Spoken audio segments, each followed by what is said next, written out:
you ever get a chance to see The Room with an Australian crowd, it's up there. It's one of the best.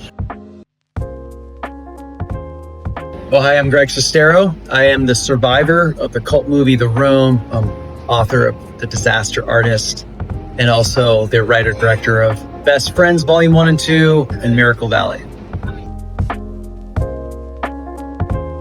The Room's an incredible story. It came out over 20 years ago, and I think it's a movie unlike anything we've ever seen before. The first 15 minutes of this movie will change your life, and it's been screening here at Cinema Nova now for over 15 years. And it's, honestly, it's a movie I didn't think anybody would ever see, but it's so original and so different, and it goes so hard in what it's trying to do that you can't help but root for it. I love them so much. Their unbridled enthusiasm at every screening is just contagious. And while other audiences might come with more of a mocking sensibility, Australian fans come to celebrate this movie. They root for the underdog.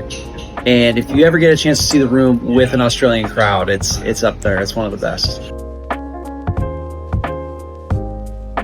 In one day, we did a shoot of the classic scenes of The Room with Bob Odenkirk, and it's just, again, a tribute to celebrate the uniqueness and the beautiful chaos that is The Room. And I think anybody who gets a chance to watch those scenes, it'll be a really great reward for fans for supporting the movie for so many years.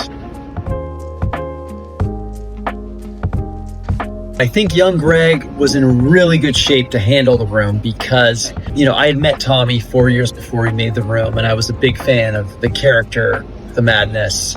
And when you are making something that you don't think a lot of people are going to see, there's no pressure on it.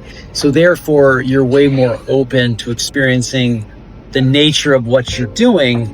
And I think had I known that this movie would have screened around the world for 20 years, I probably would have maybe given a little bit more passion towards the role as opposed to observing it.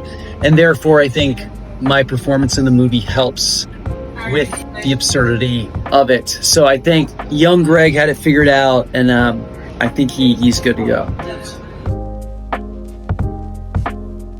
The industry, it's an amazing thing, making movies, making art. What I love about it all these years later is like, we don't know anything. You can get all the best screenwriters, the best directors, the best actors, and put that movie out, and people will watch it and move on and not be compelled by it.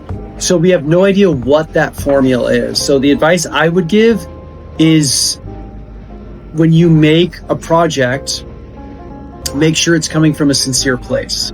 Make sure the passion is sincere. You're not trying to just make a movie to get a reaction. Make sure your intentions are sincere, and make sure you're making something original, because if you see nowadays, people really want something that they haven't seen before. And we all have a story within us that will speak to an audience, and it's just about tapping into your uniqueness. Yes, speaking of crazy original ideas, I have been working on a project called Forbidden Sky about a real-life alien abduction for over 5 years. During the pandemic, I lived on a ranch in the middle of nowhere that was supposedly a place that had a lot of UFO activity. It's about a radio host, conspiracy theorist who used to be an actor on a very bad sci-fi TV show, who now is in the role of his life.